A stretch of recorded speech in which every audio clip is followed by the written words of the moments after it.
नमस्कार दोस्तों, ये जो वीडियो रहने वाली है ये बेस्ड है मिसकंडक्ट के जो केसेस हैं हमारे केस मटेरियल में उनके ऊपर। तो मिसकंडक्ट क्या होता है, जिन लोगों को नहीं पता, इससे पुराने वीडियो में मैंने बता रखा है, आप जाके उस वीडियो को देख सकते हैं। तो मिसकंडक्ट के ऊपर बहुत सारे केस लॉज दे रखे हैं हमारे केस मटेरियल में। एक केस है जिसका नाम है RD सक्सेना वर्सेस बलराम प्रसाद शर्मा। इस केस के फैक्ट्स क्या थे? RD सक्सेना एक वकील साहब थे, बैंक के ये लीगल एडवाइज़र थे। तो बैंक का एक काम करते थे, बैंक इनको बदले में फ़ीस देता था। बीच में जाके इनके बीच में कभी डिस्प्यूट अराइज़ हुआ आगे जाकर। जब डिस्प्यूट अराइज़ हुआ तो इन्होंने काम करना बंद कर दिया। बैंक वालों ने बोला हमारी फ़ाइलें वापस दे दो। इन्होंने फ़ाइल देने से मना कर दिया। इन्होंने अपना एक बिल रेज कर दिया कि इतना आपका ड्यू पेंडिंग है, मेरे पैसे दो, अपनी फ़ाइलें ले लो। तो इन्होंने बोला ये क्या तरीका है, ना तो आपका कोई पैसा पेंडिंग और आप हमारी फ़ाइल नहीं दे रहे हो, ये तो एक प्रोफेशनल मिसकंडक्ट कर रहे हो। वकील साहब ने नहीं मानी इनकी रिक्वेस्ट। इन्होंने बार काउंसिल में कंप्लेंट कर दी।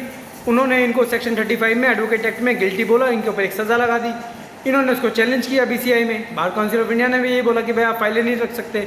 वहाँ पर इनका कहना ये भी था, राइट टू लीन क्या, फाइलें, कि मेरे पास अधिकार है, मैं फ़ाइल होल्ड कर सकता हूँ अंडर सेक्शन 145। क्रॉस चेक कर लीजिएगा एडवोकेट उसका इंडियन कॉन्ट्रैक्ट एक्ट का, जो बात करता है राइट टू लीन, कि आपके पास अधिकार है। अगर आपके बीच में कुछ कॉन्ट्रैक्ट हुआ था कि भाई मैं ये सामान आपका रख रहा हूँ, अगर पैसे नहीं लौटाओगे तो मैं सामान आपका रख लूँगा, मैं नहीं लौटाऊँगा। तो इनका ये कहना था। बट जब मामला सुप्रीम कोर्ट बोला तो सुप्रीम कोर्ट ने बोला आपके पास ऐसा कोई राइट नहीं है, राइट टू लीन करके। जो फाइलें है ना, एक गुड्स की कैटेगरी में नहीं आती, जो सेक्शन 145 बोलता है इंडियन कॉन्ट्रैक्ट एक्ट का, तो आप फाइलें नहीं रख सकते। और ये एक प्रोफेशनल मिसकंडक्ट है। अगर आपको उनसे कोई ग्रजिस थे कि भाई आपके पैसे नहीं लौटा रहा, इसके लिए आप रिकवरी सूट डाल सकते थे। कोई अगर आपने उनसे एज ए सिक्योरिटी चेक लिया था तो आप चेक बाउंस का केस डाल सकते थे। बट ऐसे फाइलें रखना ये एक प्रोफेशनल मिसकंडक्ट की कैटेगरी में आता है। और जो BCI ने आपको पनिशमेंट दी थी वो सही है, तो इसलिए इनकी अपील को डिसमिस कर दिया गया। इसके अलावा एक केस है हमारा मिसकंडक्ट के ऊपर ही, PD गुप्ता वर्सेस राममूर्ति।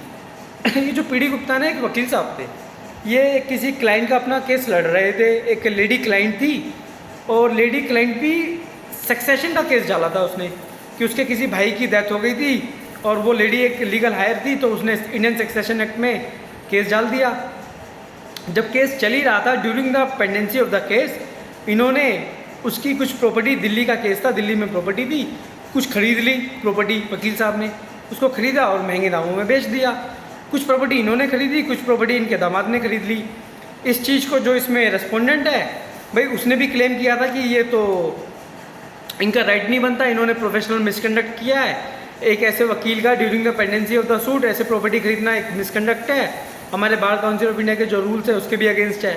जब मामला सुप्रीम कोर्ट पहुंचा तो सुप्रीम कोर्ट ने भी यही बोला, जो अपेलेंट है, एक ये काउंसिल थे, इनको खुद पता है कि भाई सेक्शन 52 जो बात करता है during the pendency of the suit list pendens, कि भाई अगर कभी भी कोई सूट पेंडेंसिंग में है, पेंडिंग है, तो आप उसको थर्ड पार्टी इंटरेस्ट क्रिएट नहीं करोगे। बट ये लोग तो ऐसे करते हैं, खरीदा बेचा ऐसे कर रहे थे। तो इनको एक प्रोफेशनल मिसकंडक्ट के तहत गिल्टी पाया गया। एक केस और बता देता हूँ मिसकंडक्ट के ऊपर, बाकी और कुछ भी नहीं है। आपके लिए मैं बता देता हूँ आपको।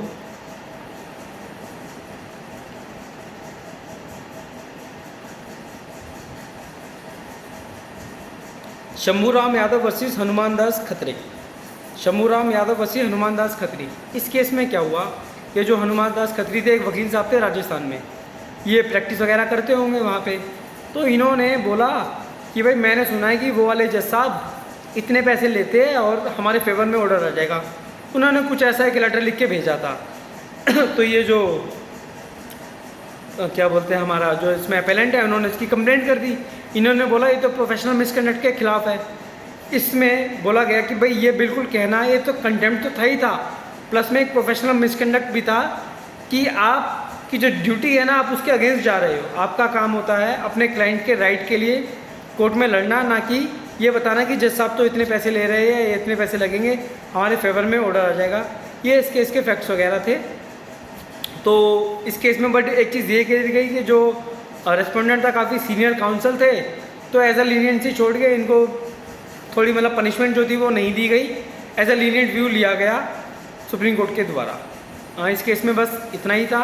तो मिसकंडक्ट के ऊपर आप अगर एग्जाम में क्वेश्चन आता है तो उसको डिफाइन कर सकते हो।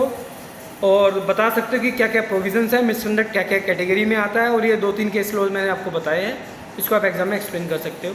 धन्यवाद।